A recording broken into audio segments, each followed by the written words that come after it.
bokap tuh hampir berapa tahun itu ke gue ngerasa kayak lu gak bakal bisa hidup lu di skate. Karena bokap atlet bowling, jadi dia kayak mending lu ke bowling gitu kan. Sampai titik gue pertama kali pertandingan, kalau Singapura Malaysia masih deket kan. Pas gue ke Shanghai, itu pertama kali bokap nyamperin gue ke bandara langsung, dia meluk. Dan dia bilang, gue bangga nih sama lu nih.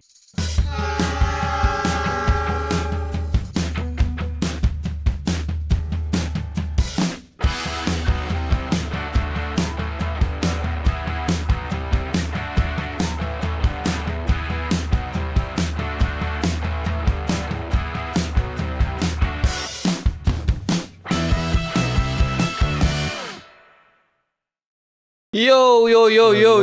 Kita kembali lagi di Anchor Talks.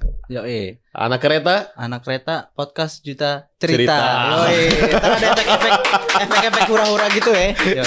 Lu kayak yang tegang. Iya. Maklum masih magang, Mas. Masih magang. Ya, kembali lagi ini di program Community Speak Up barengan bersama gua Ripanuari, dan juga ini partner yang tentunya didatangkan secara langsung. Ini dari importir gue. Bangkok ya, Thailand. Sonoan dikit. Ya. Coba kenalin dulu dong. Nama gue Rio. Rio apa? Rio Sibarang. Kok jadi gue? Rio Sibarang.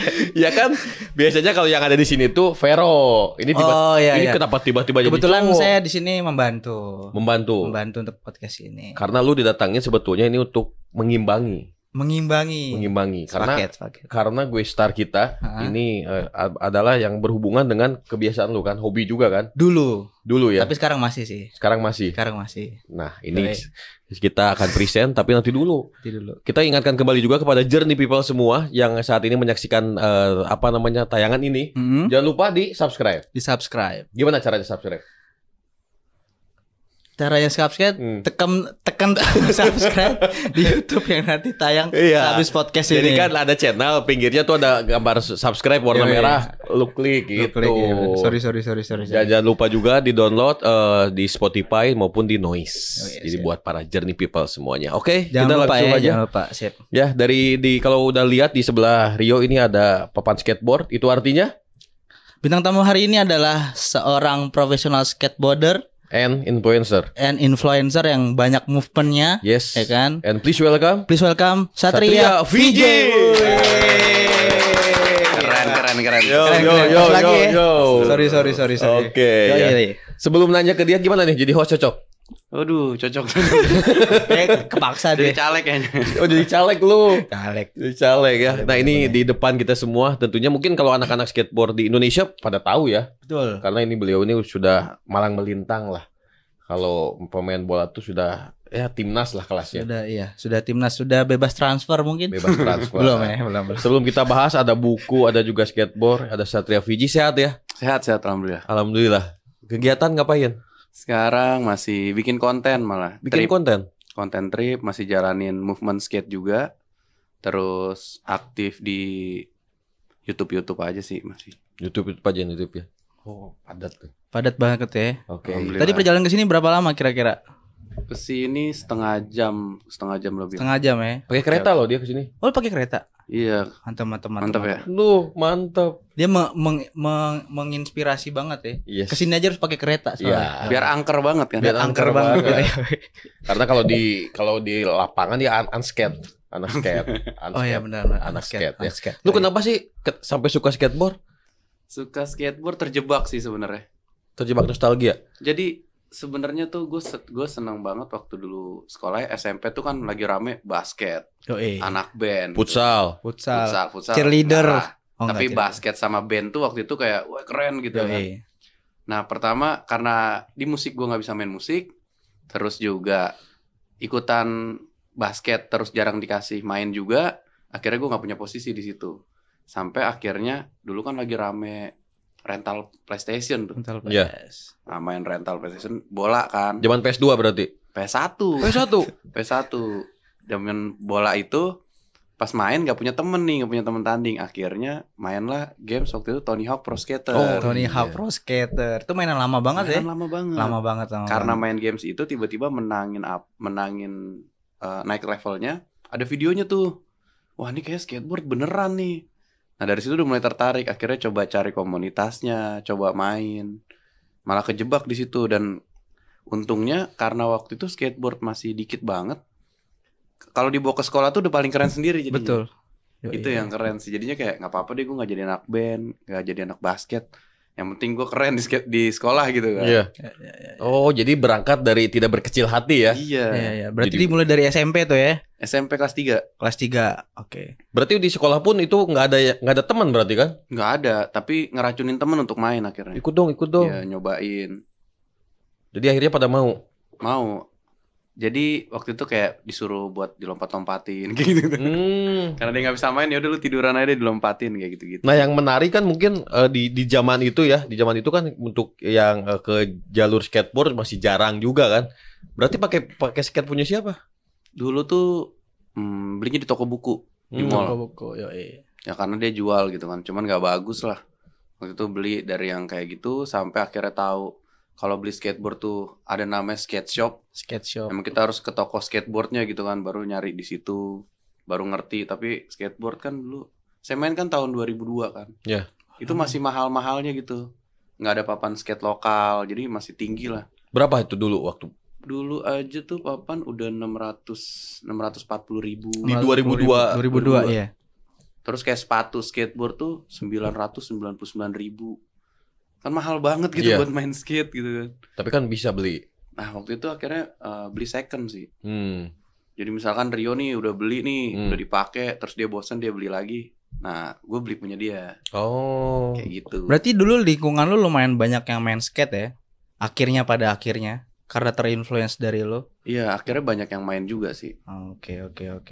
Berarti pasti di kamarnya Tony Hawk semua nih. Tony Hawk. Tony Hawk hasil fotokopi kayaknya. Karena jarang juga ya. Iya. Karena zaman itu kebetulan gue bukan lahir dari orang yang gimana-gimana gitu loh.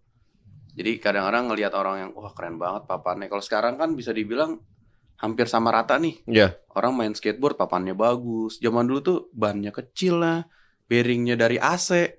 AC kan ada bearing tuh, kita beli bearing AC biar murah gitu kan. Ini Rio pakai bearing Tamiya. Kayak di sini kan ada grip tipnya nih yang kasar. Kayunya kayu in triplek. Kita grip tip ini sampai pakai amplas. Oh. Dan nggak bisa langsung jadi satu, jadi kita pakai 3 gitu loh. Karena ada garisnya kan. Karena amplas kan nggak ada yang langsung panjang tuh. Iya, dikit-dikit. Iya. Sampai segitunya. Kalau sekarang tuh kayak semuanya udah banyak yang jual, harganya juga udah masuk akal. Ya, dan akhirnya lo mungkin terinfluence beli majalah-majalah kayak Tracer gitu mungkin ya. Dulu kan masih zaman tuh Tracer ya, terus apalagi High mungkin ya. Ya, ada kayak gitu-gitu. Oke. Pasti nontonnya Planet Remaja nih. Iya, pasti kan. Oke. Nah, ini kalau kita berbicara tadi awal mula ya, bagaimana bisa akhirnya ke dunia skateboard. Berarti kalau ke profesionalnya nih, per kapan? Sebenarnya saya main skateboard tuh agak unik sih. Skateboard tuh buat saya tadinya lebih sekedar hobi. Awalnya cuma hobi, terus teman-teman bilang kayak, lu punya skill kenapa lu nggak coba kompetisi gitu kan. Akhirnya nyoba kompetisi tuh di tahun 2005 kalau nggak salah. 2005 tuh nyebur ke kompetisi. Dari mulai kompetisi lokal sampai kompetisi internasional. Akhirnya yang tadinya cuma sekedar hobi jadi prestasi. Di 2005? Ya di 2005 sampai 2012 itu sempat pertandingan ke Cina pertama kali. Ke Cina terus lanjut Singapura, Malaysia, akhirnya Asia lah, ngerambah ke Asia. Diterusin prestasi itu sampai 2016 akhir waktu itu. Jadi waktu itu ada pertandingan namanya Fish World. Pertandingan internasional gitu, Fish World. Nah, kebetulan juara 3 di situ. Ini jatuhnya kayak pertandingan dunia juga sih, karena kan namanya Fish World kan. Nah, beruntung pertandingan di situ menang juara 3. Selesai dari situ, akhirnya saya milih tuh. Nih hidupnya mau ke prestasi kah atau menjadi profesi? Iya. Akhirnya waktu itu mutusin kayak ya udahlah, toh gue juga udah sempat menang pertandingan di luar gitu kan, dan akhirnya mikir kenapa nggak jadiin profesi ya. Dari situ bikin movement akhirnya. Sempet tour 34 kota. Itu tuh kayak demo skateboard sama coaching klinik. Jadi setiap kota saya ngajarin orang-orang main skate. Sengaja berarti? Iya. Jadi tapi emang ada sponsor juga. Jadi nginspiring kota-kota yang kayak di Jombang. Dulu tuh kayak demo skate di Jombang tuh orang-orang yang nonton tuh pakai sarung, bawa Al-Quran dia. Wede. Cuman yang kayak keren top. Iya. Kota santri, Pak. Santri. Iya. Dia cuman yang keren gitu kan. Tahun berikutnya tuh udah yang kayak udah keren dia, udah enggak pakai sarung. Maksudnya udah tahu gitu, lifestyle-nya udah bisa dirubah gitu kan. Tapi lo coba kasih tahu prestasi lo. Akhirnya sejauh ini lo bermain skateboard sejauh ini. Coba kasih tahu ke kita dong prestasi lo apa aja selama ini. Dari yang di dalam negeri, maupun luar yang negeri. Dari dalam negeri, sebenarnya waktu itu sempat dapat penghargaan skater pendatang baru terbaik. Dari situ, habis itu menangin pertandingan nasional juga. Pertandingan nasional terus, pertandingan internasional 2 kali. Sisanya pertandingan nasional. Lebih ke situ, sama sempat masuk rekor juga waktu itu.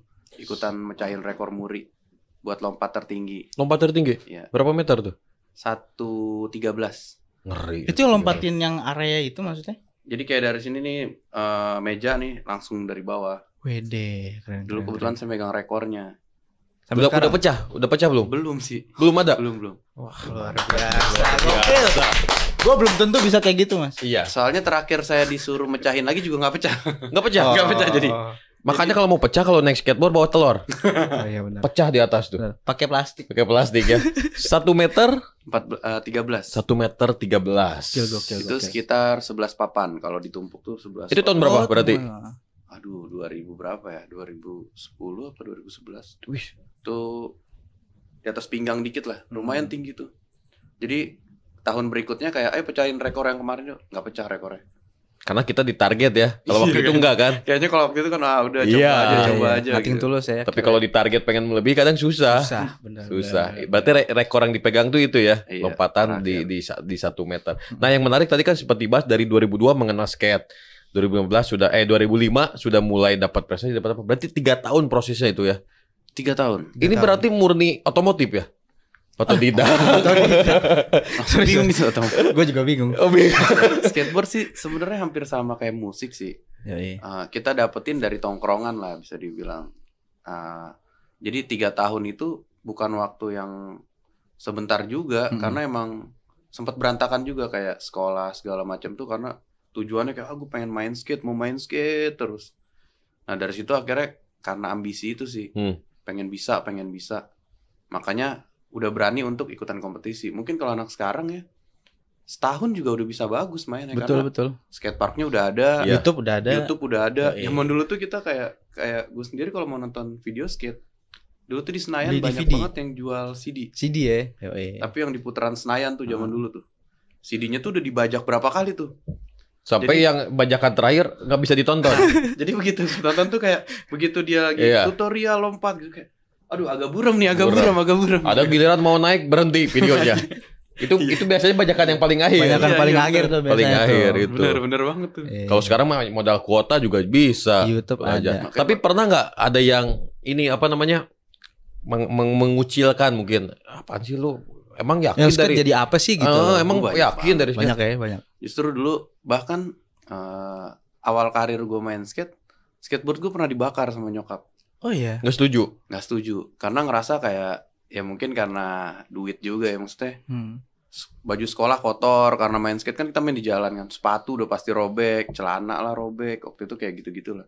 Terus kayak orang tua tuh kayak, mau jadi apa sih lu main skate, lu nggak bakal bisa hidup di situ. Bahkan sama bokap sendiri tuh, bokap tuh hampir berapa tahun itu ke gue ngerasa kayak lu nggak bakal bisa hidup lu di skate, karena bokap atlet bowling, jadi dia kayak mending lu ke bowling gitu kan. Sampai titik gue pertama kali pertandingan, kalau Singapura Malaysia masih deket kan, pas gue ke Shanghai itu pertama kali bokap nyamperin gue ke bandara langsung, dia meluk dan dia bilang, gue bangga nih sama lu nih. Keren. Dan itu pertama kali gue ngerasa kayak akhirnya dia ngakuin gitu. Karena biasanya kayak, lu mau jadi apa lu nanti lu? Iya. Udah lu kuliah aja, maksudnya sekolah aja. Apalagi pada zaman itu mungkin belum ada contoh ya. Iya bener banget. Gak ada contohnya. Gak ada. Mungkin kalau yang ikut ada. nih punya anak ikut badminton, Topik Hidayat pernah sukses nih. Lu bisa itu. Belum ada. Yang suka main bola Bawang Pamungkas sukses ini. Kalau waktu itu kan skate mungkin belum ada contoh ya. Gak ada. Itu sih. Karena definisi skate dulu masih urakan, masih rebel. Lu mau jadi apa ke depannya? Budayanya budaya jalanan kan. Jadi budaya jalanan. Udahlah, yang penting happy aja, have fun gitu. Dan mungkin di masa sekarang ada yang jadiin lu tuh jadi sebagai contoh. Lu mau jadi apa skate nih? Tuh Satria Fiji. gitu kan.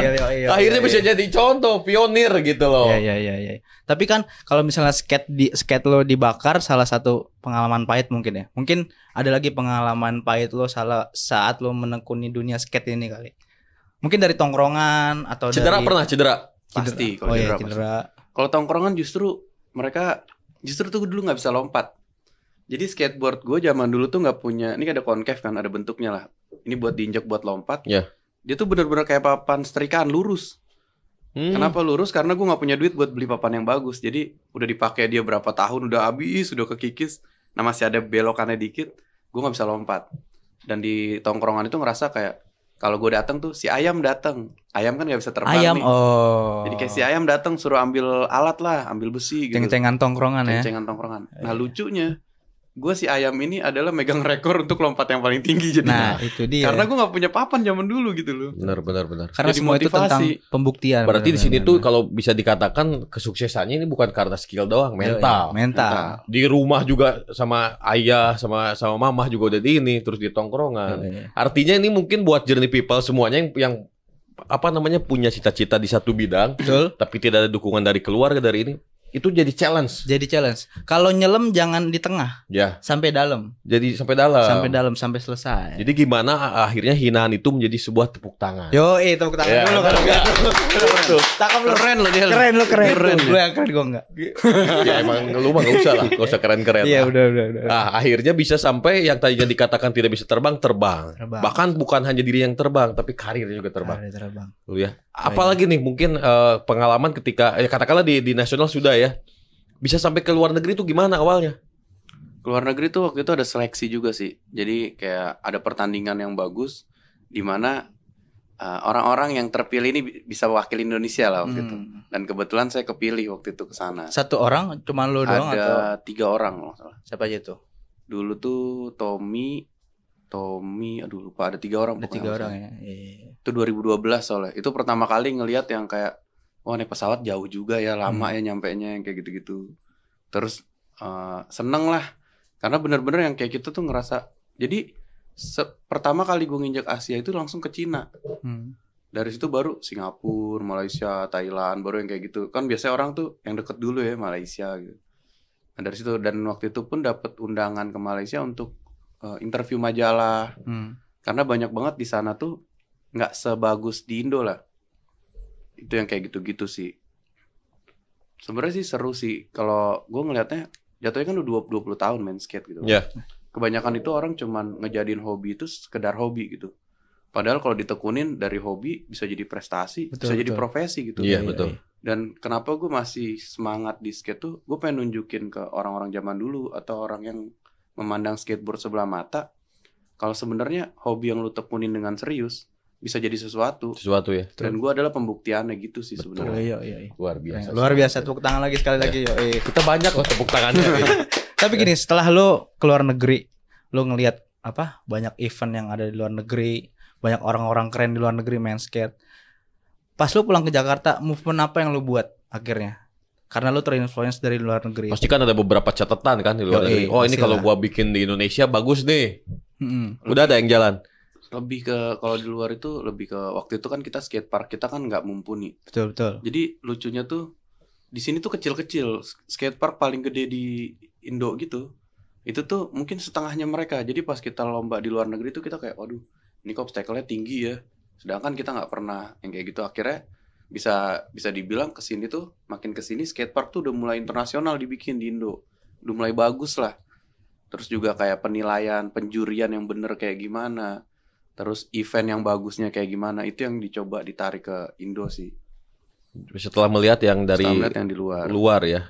Akhirnya juga mungkin ada beberapa event yang dibuat kan sama Satria Fiji sendiri. Banyak. Contohnya, tapi ngomong-ngomong kayak Bang VJ ini buat kayak kemarin ada Go Skateboarding Day. Itu tentang apa sih? Itu sebenarnya hari skateboard sedunia.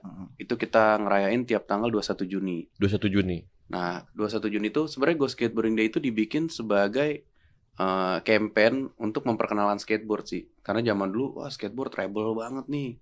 Terus ya terlalu raw lah bisa dibilang gitu. Nah, adanya campaign ini, ulang tahun skateboard sedunia ini untuk memperkenalkan skateboard udah semasif ini loh. Yang main skate-nya udah banyak dengan bedanya lifestyle. dengan bedanya mungkin skillnya mereka, ada yang profesional, ada yang pemula. Nah, campaign itu harus turun ke jalan. Makanya dia punya tagline no work, no school, just skate. Jadi kalau di luar negeri tuh itu semua yang suka skate dia bisa izin kerja. Oh gitu. Sekolah dia bisa nggak sekolah tuh hari tuh tiap 21 Juni.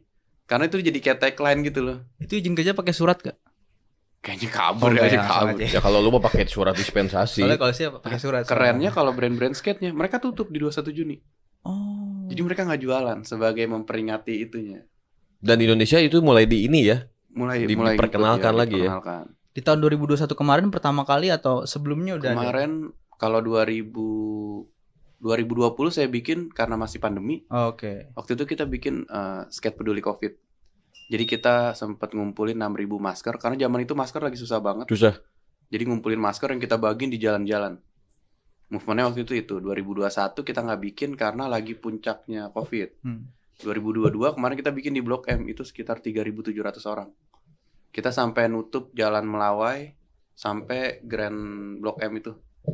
Pasar Raya Grande ya, apalah itu. 3.700 orang. 3.700. Dan itu skaters, jadi jalanan itu full skater. Itu kalau diambil dari atas drone bagus gitu gambar. Bagus. Itu sempat viral, Pak. 3.700 orangnya itu orang-orangnya lu dapat dari mana? Dari komunitas lu ajakin satu-satu jadi, atau teman per teman? Karena emang udah jadi annual event, mereka udah nungguin banget sih. Oke. Cuman kan perkara kita biasanya perizinan. Oke. Kalau cuman berapa ratus gitu masih oke lah. Ini kalau udah ngomong ribu nih udah PR nih. Dan kemarin alhamdulillahnya sih jalan bagus, sukses. Mantap. Karena biasanya jadi acuan untuk event-event berikutnya kan. Satu aja gagal, udah yang lain susah. Udah susah. Itu ya. Perkembangan ini sendiri gimana sih yang di mata Satria sendiri industri skateboard di Indonesia nih? Apakah mungkin gimana nih? Atau ada saran mungkin? Industri skateboard sekarang lebih masif lah. Sebenarnya di dunia dan di Indo apalagi gitu. Karena Indonesia kan 270 juta penduduknya nih. Banyak banget. Kita masa yang paling konsumtif nih. Nah, bisa dilihat kalau misalkan skateboard ini berkembang pesat, kayak ada tahu brand Dior dong? Brand Dior ya. Brand Dior kemarin itu launching produknya mereka bikin skatepark. Skatepark. Jadi di YouTube dia masukin ke YouTube juga mereka bikin skatepark gede untuk runway. Nah, yang biasanya model-model buat catwalk nih, ini modelnya skateboard, skater cewek. Dan itu benar-benar yang dia lompat, memperkenalkan produknya si Dior. Nah pertanyaannya kan kalau gue anak skate nih, kayaknya teman-teman gue nggak beli Dior sih, mahal banget dan sayang Pak, maksudnya dipakai main gitu kayak kotor nih, mahal nih tasnya atau apa gitu kan. Tapi ngapain dia sampai di titik itu gitu sih. Nah berarti kan segitu potensialnya nih si skateboard saat ini gitu. LV mereka masuk ke skateboard. Iya. Nah pasar kita emang Indonesia yang paling konsumtif. Makanya bisa kalau nggak salah ya waktu itu tuh skater di Indo tuh bisa sampai 40.000 orang yang main. Karena bisa disurvei lah, maksudnya hampir di setiap kota di Indonesia, setiap provinsi itu ada anak skate. Sebanyak itu. Dan kayaknya Indonesia salah satu, mungkin di Asia Tenggara ya, yang orangnya emang banyak main skate, salah satunya Indonesia kali ya. Paling banyak ya. Mungkin Jepang kalah kali ya. Jepang masih kalah ya. Walaupun Jepang emang kultur skate-nya dari dulu terus berkembang, skateparknya gede-gede, tapi Indonesia sekarang udah cukup mengalahkan Jepang sih ya untuk. Dan sekarang pun perkembangannya kelihatan dengan adanya sekolah skate, banyak banget sekolah skate yang dibangun, terus juga event skate juga udah. Yang dulu kita tuh pengen bikin event skate bawa obstacle-nya atau nyari tempat gitu. Sekarang skatepark swasta udah banyak. Di tiap kota juga hampir ada ya. Udah ada semua. Sebenarnya udah banyak sih sekarang sih ya. Benar. Itu apakah salah satu program pemerintah untuk ngebangun skatepark itu yang akhirnya lo ada movement juga di situ atau gimana? Kalau dulu sih sebenarnya kita memaksa lah secara nggak langsung. Jadi bikin movement untuk ngasih tahu pemerintah, ini kita serami ini lo komunitasnya. That's why kita minta skatepark gitu kan. Tapi sejak Asian Games, terus SEA Games, Indonesia kan nyumbang medali lumayan dari skateboard kan waktu itu. Nah dari situ kayaknya udah mulai masuk. Pemerintah itu disuruh bangun skatepark di kota-kotanya. Jadi makanya sampai kemarin saya ke Pulau Seribu di Pulau Pramuka. Di Pulau Pramuka itu ada skatepark loh. Oke. Aneh gitu. Terus masyarakat di sekitar juga pada main. Lucunya waktu itu pemerintah bikinin skatepark di sana kan gak ada yang punya skateboard. Iya. Akhirnya saya bikin edukasi ke sana. Karena menurut saya gini, kita nih nggak bisa bergerak sendiri gitu kan. Dan mungkin pemerintah ngebangunin skatepark, mereka juga nggak bisa ngajarin. Makanya waktu itu saya bikin program namanya Skate Movement. 5 hari saya di sana untuk ngajarin penduduk Pulau Seribu main skate. Jadi dari Pulau Pramuka ada Pulau Panggang, mereka datang ke situ buat belajar skate. Sampai saya bikinin komunitasnya. Dan happy-nya itu setelah saya balik dari sana, minggu depannya mereka kayak ngabarin gitu lewat DM. Kak, sekarang udah ada yang bisa turun dari obstacle. Kak, sekarang kita udah bisa belok. Karena waktu pertama datang tuh bener-bener yang buat prosotan, buat anak-anak kecil lari-lari doang. Terus dan penduduk Pulau Seribu itu masih parah banget kan. Konsumsinya YouTube. Akhirnya larinya ke games atau main-main judi-judi online gitu-gitu lah. Nah, jangan lu. Oh iya. Kayak dia dulu lah gitu. Gue kebetulan udah berhenti sih. Udah berhenti ya? Enggak, bercanda. Nah, kebetulan kayak kalau gue sih ngeliatnya kayak ini olahraga ini bisa jadi hal yang positif gitu, ngerubah banget. Termasuk kalau tahu Kalijodo. Ya, Kalijodo kan ada skatepark di situ. Tapi udah nggak jadi skatepark lagi kalau nggak salah. Masih. Oh, masih. Itu kan Bronx banget zaman dulu Bronx gitu. Banget, coy. Tapi sekarang tuh banyak banget atlet-atlet yang lahir dari Kalijodo loh. Yang orangnya mungkin nggak punya kesempatan lebih kayak orang-orang yang di kota besar gitu. Duitnya tapi muncul ya. Tapi muncul dan jadi atlet di situ. Nah, itu udah salah satu bukti kayak sebenarnya olahraga ini bisa jadi hal yang positif kok. Tinggal ditaruh aja di tempat-tempat yang emang wah ini kayak Bronx nih. Orangnya pengen bebas, ya kita masukin yang kayak gini nih. Oke. Berarti kalau atlet favorit lo, kasih tahu kita dong siapa dong. Kalau gue Tony Hawk sih tetap sih. Tony Hawk. Karena lu main PS-nya itu. Kalau gue main PS itu, kalau lu siapa? Kalau dulu sih ngelihatnya Dustin Dolin namanya. Dustin Dolin gue tahu. Dustin Dolin, terus Tony Hawk juga salah satu inspiring sih. Cuman Tony Hawk kan udah jadi ya waktu itu. Kalau dulu tuh saya ngeliat Nyjah Huston. Waktu itu dia masih kecil gitu, tapi kayak dengan karirnya dia, dengan perjalanan dia, akhirnya kalau gue ngerasanya dia bisa jadi icon gitu.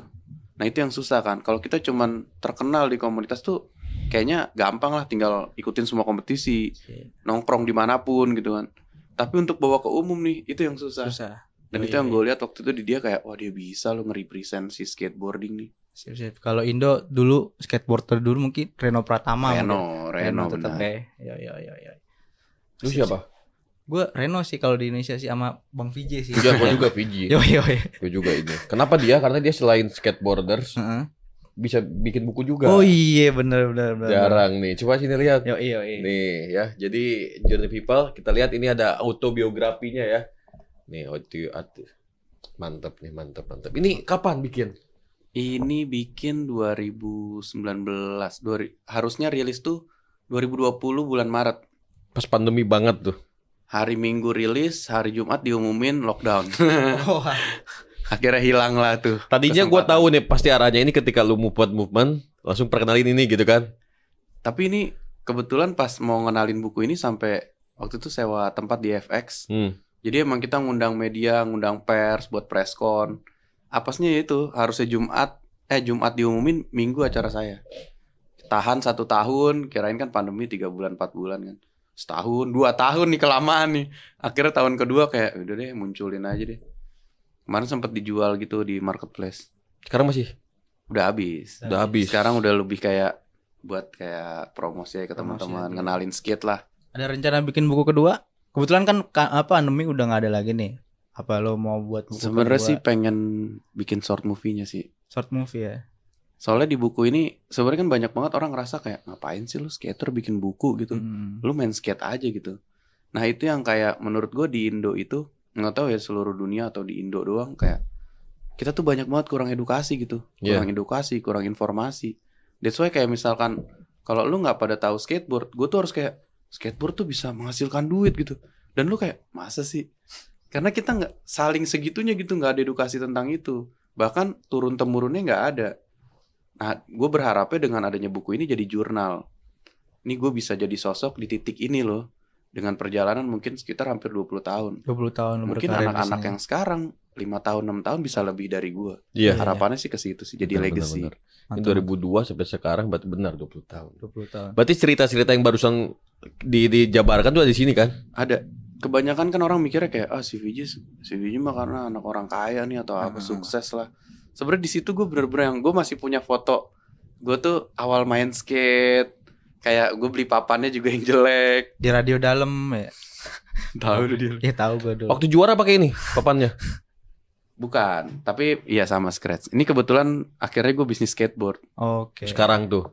Jadi dulu sebenarnya bisnis skateboard juga nggak sengaja. Gue takut banget someday gue tuh nggak punya duit untuk beli papan skate, karena gue secinta itu sama skateboard kan. Akhirnya gue bikin bisnis skateboard aja gitu kan. Bisnis skateboard ternyata rame nih, laku ya kan. Ya udah lanjut lah. Ya kembali lagi kalau memang ada rezekinya ya terusin kan. Dan memang harus menekuni dengan sungguh-sungguh kan. Benar. Berarti papan pertama ketika di 2002 masih ada? Wah udah hancur, udah dibakar. Oh iya dibakar. Karena itu story banget ya. Kalau ada dipajang tuh. Karena posisinya waktu itu untuk bikin gue berhenti. Jadi kayak udah nih kayaknya bakar aja lah skateboardnya biar udah gak main lagi gitu. Tapi gue gak berhenti gitu. Tapi yang dibakar itu ternyata jadi semangatnya jadi kebakar. Oh iya. Sampai sekarang. Dan akhirnya ada buku ini. Ada ini. Mungkin gini ya, orang tua melarang tuh karena takut cedera mungkin. Bisa loh. Mungkin ya. Kayak kan ini ngeri-ngeri sedap ya. Ekstrim kan. Bisa aja ke sana kan. Karena tongkrongan sih. Rebel sih ya. Karena kita rebel banget di jalan bersama anak-anak punk gitu-gitu kan, musik lah. Terus rentan lah sama narkoba dan lain-lain. Padahal gak semuanya kayak gitu kok. Buanglah stigma itu jauh-jauh. Karena yang salah itu sebetulnya bukan bidangnya, tapi orangnya. Betul. Nah Indonesia tuh kadang ketika ada salah satu orang yang di bidang tertentu, semuanya kena. Iya, pukul rata. Ya nggak gitulah ya, kita maju terus. Ya. Mantap pokoknya. Mantap. Apalagi yo? Dari gue mungkin kan kebetulan nih kemarin gue sempat nonton nih, ada yang anak-anak kecil dikirim ke luar negeri kalau nggak salah. Habis dia sekolah skateboard di Indonesia. Terus akhirnya dikirim ke luar negeri untuk lomba. Nah, gimana motivasi lu untuk anak-anak kecil atau untuk orang-orang lah? Lu sekarang jadi public figure di dunia skate ini, motivasi lu untuk mereka untuk benar-benar menekuni bidang skate lah. Gitu. Ya, gue sih sebenarnya ngelihatnya skateboard udah bisa dijadiin olahraga yang menjanjikan lah. Cuman karena pengalaman gue dulu banyak banget yang gue korbanin untuk skate. Gue kayak kuliah tuh 7 tahun ya.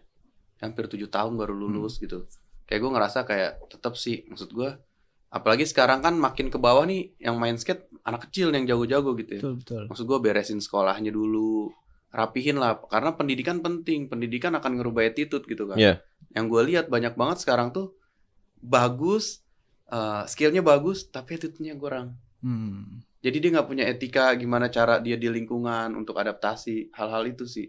Makanya kalau gue lihat kayak banyak banget anak-anak sekarang tuh, anak muda sekarang yang sukses tuh akhirnya gue liat lebih ke stres dia. Beda sama orang-orang dulu tuh yang punya attitude gitu. Karena terlalu instan kan. Lu mungkin pendidikannya ya udah homeschooling jebret. Apalagi sekarang mah misalkan main skateboard nih 1 kali bagus, viral nih. Udah langsung naik. Gak usah nunggu 3 tahun kayak waktu zaman ini ya, VJ ya.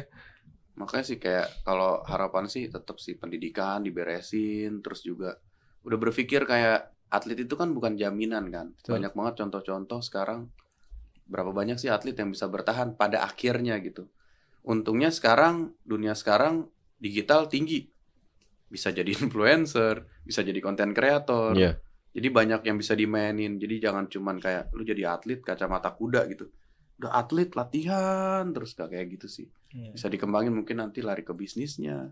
Pintunya harus banyak. Harus banyak. Kalau emang real gue pengen hidup nih di skateboard gitu. Harus banyak pintunya. Tapi apakah benar-benar bisa meyakinkan hidup di skateboard ini? Menurut lo? Atau kembali ke tergantung orangnya? Kalau gue bilang, kalau lo ikutin jalan gue sih gue berani jamin bisa. Tapi kebanyakan kan orang cuman ngambil di ujungnya nih. Cuman bikin kontennya doang jadi gitu kan. Enggak sih. Maksudnya karena banyak banget pintunya yang bisa dibuka. Dari bisnis skateboardnya mungkin, bisnis baju untuk anak-anak skate, atau emang latihan terus buat kompetisi. Dari menang kompetisi duitnya ditabung buat jadi apa lagi gitu. Atau ya sekarang paling gampang ya konten. Oke. Nah, kalau misalkan caranya itu gak dilakuin agak susah sih. Karena maksudnya gue berani bilang itu karena gue ngalamin dan gue jadi sekarang gitu kan. Kalau untuk digabung sama kayaknya bisa jadi ini Ji. Nah coba tanya tuh orang itu tuh perjalanannya gimana gitu kan. Karena susah kan. Kadang orang lihat manisnya, pahitnya mah enggak gitu kan. Bener. Kayak Rio nih, Rio gimana ini padahal nggak lihat perjuangan dia nih jauh dari Siapa saya? Iya, bener gak? Ya benar. Berarti pokoknya intinya semua berjuang, terus kalau nyelam tuh jangan di tengah. Mungkin kalau pengen tahu lebih jauh bagaimana apa namanya sudah sejauh mana, terus apa yang sedang digeluti di Instagram kan bisa. Bisa. Apa Instagramnya coba? Satria Fiji. Nah, Instagramnya. Ya. Media sosial yang lain mungkin YouTube, ada apa? YouTube, Twitter. YouTube sama Satria Fiji, tapi kontennya namanya Intip SV. Apa? Intip SV. Skateboard itu. Iya. Skateboard, traveling. Soalnya gue ngerasa gini loh, kebanyakan gue nggak nyalahin senior ya, tapi kayak gue ngeliat banyak banget di Indonesia itu lu tanpa sadar ngerusakin impian orang atas ketidakberhasilan impian lo. Jadi kayak misalkan gue gagal nih, terus gue bilang udahlah lu berhenti aja lagi. Gue yang gagal. Iya. Belum tentu lu pas jalanin lu gagal gitu kan. Nah maksud gue jangan pernah di titik itu, karena banyak banget orang yang lagi semangat bukan disemangatin karena pengalaman dia kurang, dibikin down. Mau jadi apa? Sesimpel kayak gue berani speak up ke anak-anak regenerasi di bawah gue karena gue sampai saat ini masih hidup dari skateboard. Nah yang aneh di saat lu kerja terus lu ngomongin ke gue, Ji lu main skateboard aja lah yang bener, nanti lu bisa begini. Terus gue tanya ke lu, terus lu beli rumah nih emang dari skateboard? Enggak, gue kerja. Ya mendingan lu nyuruh gue pas ketemu, Ji lu mending berhenti main skateboard, kerja aja ya dong. Benar. Lebih real gitu loh. Maksud gue kalau misalnya dia berani speak up untuk menyemangati orang, lu kasih yang emang ada buktinya. Nih kalau kerja nih, kalau pendidikan lu tinggi sampai S2, lu kerja gaji lu segini gini. Lu bisa kayak gini. Akhirnya kita tuh bener kacamatanya gitu loh. Oke, kita jalanin pakai jalan. Iya, kembali ke tadi pembahasan. Betul. Tipikal kita tuh kalau sudah ada contoh, betul, lebih semangat. Kalau ini kan contohnya nggak ada, tapi ngomong harus begini, harus begitu. Terus lu kenapa nggak lu lakuin, kan sesimpel gitu ya kan? Tinggal balikin. Iya kan? Lu janji busuk lu. Wah, gitu kan. Benar gak? Janji lu banyak gitu. Janji lu banyak ya. Oke, turun nuhun. Terima kasih banyak. Thank you loh. Ya, ini luar biasa sudah di tengah-tengah kesibukannya sudah bisa menyempatkan hadir di studio kita. Buat Rio juga terima kasih banyak. Lu nanti yang lain ada? Atau di sini doang? Di sini doang. Cuma satu kali. Satu kali aja gue. Ya udah, tidak apa-apa. Jangan lupa juga untuk Journey People di subscribe, di like, comment, share. Nanti bantu story kan. Harus ini centang biru harus ikut bantu. Loncengnya dinyalain kan. Lonceng nyalain. Dan jangan lupa di Spotify maupun di Noise. Akhir kata, gua Ripanuari, gua Rio, Satria Fiji. Tetap lagi nanti di Anchor Talk, anak kereta podcast sejuta cerita. Yo.